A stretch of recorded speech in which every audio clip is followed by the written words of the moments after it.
Halo sahabat Retail Team Indonesia, kembali lagi kita ketemu di podcast Retail Team Indonesia. Kita akan bahas tentang Lokmat lagi ya di sisi berikutnya. Nah ini kita sudah ada sama Bang Syarif ya. Ini chairman-nya Retail Team Indonesia. Nah kebetulan abang, bukan kebetulan ya, abang juga orang Muhammadiyah kan? Oh ya, saya pengurus tahun 90-an ya. Oke. Itu aktif di Pemuda Muhammadiyah. Aktif di Pemuda Muhammadiyah. Kemudian sebagai pengurus di tingkat cabang. Tingkat cabang, oke. Ya, waktu itu berarti kan cabang itu PCM ya Bang ya? PCM, pimpinan cabang Muhammadiyah itu tingkat kecamatan. Oke. Jadi dulu sebagai apa Bang jabatannya Bang? Sekretaris umum. Sekretaris umum ya? Ya. Wah. Dulu sudah ada nggak sih Bang di Muhammadiyah itu di PCM itu ngelola bisnis apa gitu, udah ada belum zaman abang? Tahun 90-an saya aktifnya ya, 90 sampai 93 kalau nggak salah ya. Iya. Udah lama karena saya udah 53 tahun kan. Masih muda kok. Oh, masih muda. Masih awet tua. Awet muda. KNPI itu sampai 55 tahun. Oke. KNPI ya? Iya, pemuda. Pemuda itu 55 tahun ya? Tahun. Oke, jadi abang masih pemuda? Masih 2 tahun lagi masih pemuda. Nah, jadi udah ada belum itu? Yang namanya bisnis dulu gitu. Dirintis di ada perintisan pertanian.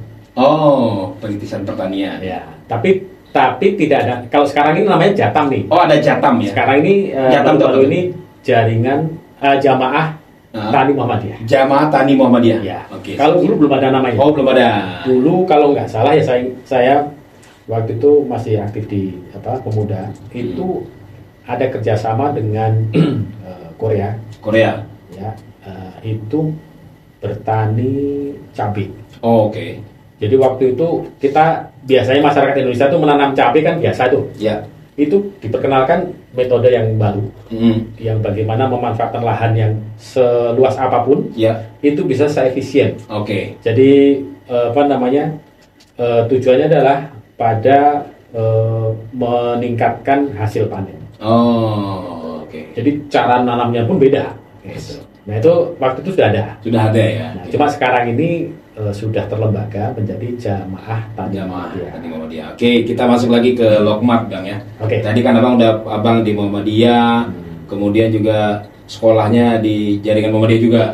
Sekolahnya tidak. Oh tidak. Karena sekolahnya waktu saya di Pondok Pesantren. Oh, Pondok Pesantren As-Salam ya. Itu bukan Muhammadiyah ya? Bukan. Bukan ya. Oke, berarti aktif di Muhammadiyah. Nah, sekarang kan kita bicara Lokmat lagi nih. Ini Lokmat ini kan baru belakangan nih Bang ya, tahun 2020-an ke bawah ya, setelah corona dan sebagainya gitu kan. Nah, menurut abang nih, kacamata abang sebagai orang Muhammadiyah dan pernah di struktur juga PCM Muhammadiyah. Menurut abang Lokmat ini strategis apa enggak sih? Saya melihat gerakan Muhammadiyah ini sangat terstruktur ya, rapi. Dia rapi ya. Jadi ada spirit. Oke. Di mana spirit itu diimplementasikan. Oh, ada spirit terus diimplementasikan. Ya, jadi bukan hanya sekedar spirit. Bukan hanya sekedar ngawang-ngawang. Tapi ada implementasi yang betul-betul real ya. Real ya. Kalau enggak kan nggak mungkin kita lihat sebanyak ratusan kampus ya, sekolah dan sebagainya ya. Betul. Jadi kalau kita ngomong masalah ekonomi, ya.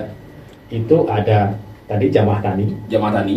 Kemudian sekarang ini dalam perdagangan. Ya, Lokmat dalam perdagangan. Retail kan ya. Ya. Kalau Jamaah Tani Muhammadiyah itu spiritnya kalau nggak salah pengentasan kemiskinan. Oh, oke. Dan jihad kedaulatan pangan. Wah, kedaulatan pangan cocok banget sama programnya Pak Prabowo. Cocok nih. Jadi kedaulatan pangan itu sudah diimplementasikan di Muhammadiyah. Sejak zaman dulu. Iya, jadi dalam metode pertanian yang baru. Oke. Oke, jadi menurut abang gimana Lokmat ini? Ini saya kira bentuk kemandirian ya.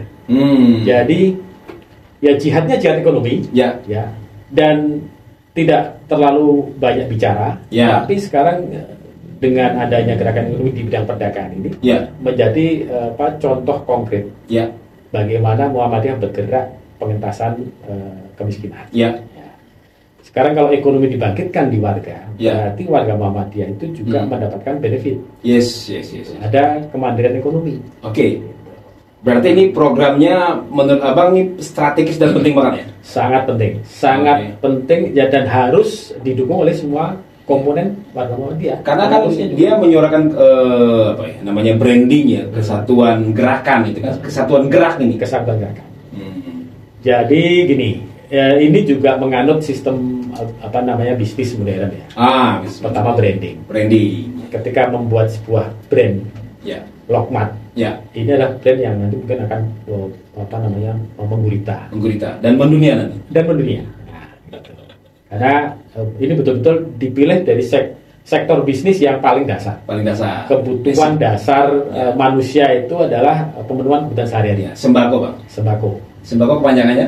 11 kan. Jadi 10-nya apa? Ada pulsa. 11-nya? 11-nya apa ya? Ini nggak tahu ya, mereka jual apa tidak ya rokok ya. Ya nggak apa-apa, itu kan pilihan ya. Tapi kan itu kebutuhan ya. Faktanya kan memang di lapangan mau nggak mau ya. Secara retail. Kalau ada joknya gini joknya di bawah dia joknya. Ada joknya. Oh ada nih. Dan kita suka tuh. Kebetulan kan saya ikut Madzhab Maliki. Oh Madzhab Maliki. Madzhab Maliki itu Madzhab Pak Malik Fajar. Oh Pak Malik Fajar ya. Itu ngerokok. Kalau Madzhab Syafi'i tidak boleh. Buya Syafi'i nggak boleh ngerokok. Kalau Madzhab Maliki boleh ngerokok. Ini joknya begitu. Jadi kalau dia kan kalau masuk ke SPBU itu kan no smoking. Ya, NU smoking. Jadi orang itu pasti smoking.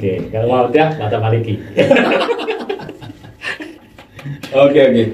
Nah, berarti kan ini strategik sangat signifikan. Nah, menurut Abang nih kira-kira karena Abang sekarang udah nggak di struktur ya. Mungkin suatu saat bisa jadi aktif lagi ya. Apa sih kira-kira Bang? Kira-kira bagaimana para punggawa-punggawa Muhammadiyah yang di struktur kepengurusan Muhammadiyah ini merespon ini harusnya Pak? Yang pertama begini, bahwa gerakan ini sangat positif.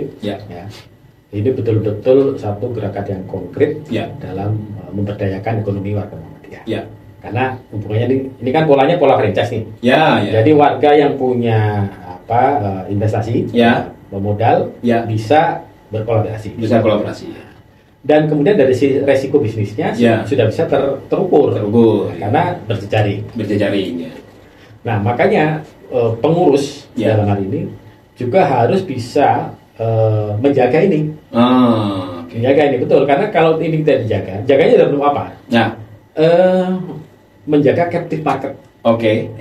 Jadi semua potensi bisnis, potensi ekonomi ada di situ harus dikolaborasikan. Gitu. Nah, jadi komitmennya kalau bisa ya tidak hanya menjaga ini dalam artian ya berarti harus diimplementasikan. Iya betul. Jadi kebutuhan reguler dari lembaga-lembaga pendidikan, ya kan, rumah sakit segala macam juga harus masuk ke situ. Jadi ada komitmen untuk mewujudkan visi ini ya ke depannya. Betul. Dan itu kan gini, tadi kan kita singgung masalah Jatam tadi. Jamaah Tani Muhammadiyah. Kemudian ada Lokmat. Jatam ini produsen. Betul. Ini sektor produksi. Betul. Produksi butuh pemasaran. Betul. Produksi sudah jalan, pemasarannya dijalankan. Berarti masuk dong ke sini dong. Ya betul. Berarti menurut Abang ini kira-kira bisa terwujud tipe marknya seperti apa gitu ya? Bisnisnya bagaimana Bang? Ya kita sesuai dengan bisnisnya ada. Sekarang nih retail nih. Retail. Sektor minimarket nih. Dengan adanya misalnya nih Jatam itu nanti berdasarkan potensi masing-masing. Betul. Nah, misalnya lokasi, misalnya kalau di tempat saya misalnya selain pertanian beras, mungkin juga sayur-sayuran. Ada sayur, ada buah segala macam. Mungkin di lain tempat juga beda-beda. Nah, itu bisa menjadi satu klaster lagi. Bentuk tipe beda ya. Tipe yang berbeda. Jadi kalau kita lihat misalnya kayak Superindo. Gitu. Itu kan supermarketnya tuh. Supermarketnya. Jadi kalau lengkap semua tuh solusinya Bang. Ada minimarket, ada supermarketnya. Jadi ada minimarket, ada supermarketnya. Ada di atasnya lagi nanti grosirannya. Wah ini seperti dasar. Kalau kayak Indomaret tuh ada Indogrosirnya. Ada Indogrosir ya. Produksinya kita udah ada nih. Ada segala macam ya kan. Yang belum ada mungkin produksi kebutuhan misalnya kayak yang home care, kemudian jangan-jangan ada Bang. Bisa jangan-jangan ada produsen kayak gitu-gituan yang warga Muhammadiyah, Bang. Bisa jadi. Nanti tinggal itu di. Ini kalau sudah hidup kan mereka tinggal datang kan? Kan air minum ada nih, air minum. Oh ya, air minum sudah. Air minum sudah ada. Air minum sudah ada. Nanti mungkin ada makanan, ada segala macam. Ada mungkin bentuk-bentuk parfum apa segala macam. Kalau misalnya ya tadi tidak mau produk yang dari apa Yahudi misalnya kan? Iya. Nah, ngomong Yahudi aja langsung ya. Iya. Kan kita boykot Israel nih. Kan berkomitmen nih. Nah, maka harus ada implementasinya. Substitusi. Iya. Produk apa yang bisa dihasilkan? Berarti harus memproduksi sendiri. Jatam sudah produksi pangan nih. Pangan itu ada beras, ada sayuran, ada buah segala macam. Minum juga sudah ada. Minum sudah ada. Sektor apa yang kita belum ada nih? Pelan-pelan. Pemasarannya di sini. Ada di retail yang minimarket, supermarket, grosiran. Itu mengerikan sekali loh, Bang. Dan ini tidak monopoli ya? Tidak monopoli. Karena apa? Karena ini gerakan masyarakat. Gerakan jamaah. Saya lagi membayangkan, misalkan setiap provinsi ada grosirannya satu tuh. Kemudian ada supermarketnya, kemudian ada minimarketnya. Itu gila banget. Oh, luar biasa. Dahsyat banget itu. Dan itu melibatkan seluruh potensi masyarakat luas. Kenapa? Masyarakat yang bergerak di sektor produksi bisa memasukkan produk-produknya ke jaringan pasaran ini. Jaringan retail, entah di minimarket, entah di supermarket. Sambil belajar komitmen ya, Bang ya. Karena kan memang selama ini kan kalau supplier masuk ke yang besar-besar itu kan memang sangat saklek ya. Ini juga nanti sambil mengajarkan pada warga ini bagaimana berkomitmen tentang produknya, kesinambungan produknya, kemasannya. Wah, ini mengerikan sekali, Bang. Ada kuisi yang betul-betul ya tentu saja kan konsumen itu jangan sampai dilupakan ya. Jadi mentang-mentang misalnya saya produksi ya kan, terus saya nanti sembarangan saja masukkan produk. Karena kan bahaya juga nih, lagi laris-larisnya barang nggak ada. Gitu. Itu kan juga supply chain-nya, supply chain manajemennya itu harus kita tata juga. Jadi pesan terakhir, Bang. Jadi apa himbauan Abang nih terhadap teman-teman warga Muhammadiyah, pimpinan cabang Mode apa sih untuk merespon Lokmat ini, Bang? Ya, yang pertama Anda yang punya modal. Nah, ini masuklah jaringan pada franchise Waralaba. Kalau itu pribadi, Bang ya? Ya, pribadi. Kalau yang warga harus? Kalau yang warga Anda harus punya komitmen untuk belanja. Belanjanya di Lokmat. Tapi gini, ada juga kan warga Muhammadiyah yang punya warung, punya toko. Nah, itu kan bisa ngambil grosirannya. Nanti di grosiran Lokmat itu. Di grosiran Lokmatnya kan harus ada. Kan nanti juga, ini perkembangan ini sesi berikutnya kita bahas. Terus yang berikut, Pak, untuk pengurusnya. Pengurusnya kan dia sebagai regulator nih. Nah, dia harus punya komitmen juga nih, menjaga. Karena kan saya pikir Muhammadiyah ini kan kalau udah diarahkan dari atas tuh kayaknya manut ya, Bang.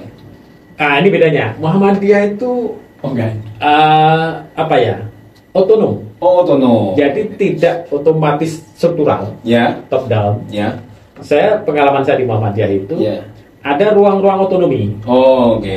Jadi bebas-bebas saja. Tapi artinya apa? Itu tidak melanggar komitmen. Kalau kita ada Lokmat, kenapa yang lain? Kan gitu. Artinya jika ini didukung, walaupun nanti ada masyarakat, tapi kalau udah dukungannya masif kan mestinya juga ke bawah kan warga, bahkan pasti ke bawah dong. Dan memang itu harus menjadi gerakan yang masif ya. Saya membayangkan Pak Haidar Nasir pidatonya khusus tentang kita gerakan belanja di Lokmat. Itu mengeri sekali tuh. Itu quote itu sangat penting. Siap. Terima kasih, Bang ya. Ini bagi teman-teman warga Muhammadiyah, kemudian himbauan kami kepada para pengurus-pengurus Muhammadiyah, ini adalah sebuah gerakan yang sangat luar biasa, strategik dan sangat ideologis ya.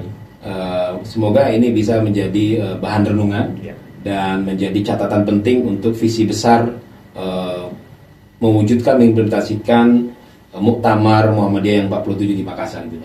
Jihad ekonomi itu ada di sini. Jihad ekonomi ada di sini. Terima kasih. Salam Retail Team Indonesia.